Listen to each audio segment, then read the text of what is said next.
The Left Hemisphere, its dominions, faculties, predilections and peoples, as described by Mr. Eric Drowse, Esquire, 2018. This is a rumination on the way that humans have divided up the workings of the brain.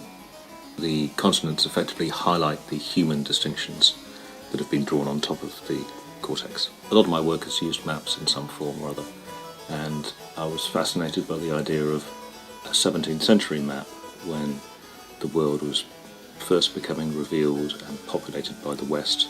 And for me it was very resonant because the brain is far from understood. We understand it better than we used to, but there's still a long way to go. So it felt very much like they're undiscovered territories that are just being explored, with things that maybe the explorers hadn't seen before. Starting with the idea of creating continents out of these brain regions, the first step was to draw the coastlines. Once I've generated those coastlines, it was really down to looking at a whole series of maps from the 17th and 18th century and looking at how the lands were described, what the aesthetic was, and it made me realise how unpopulated these maps tended to be, particularly the New World and the Americas, and that names for places existed at the coastline, along rivers, but beyond that it was all unknown and empty.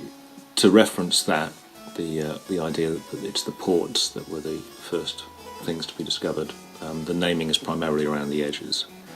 And when deciding how the naming should work, it was really a combination of the science, the neuroscience of what these regions do, the scientists involved, some of the functions, some of the impairments that come out of it, but also some more playful and perhaps orthogonal interpretations of what that function means.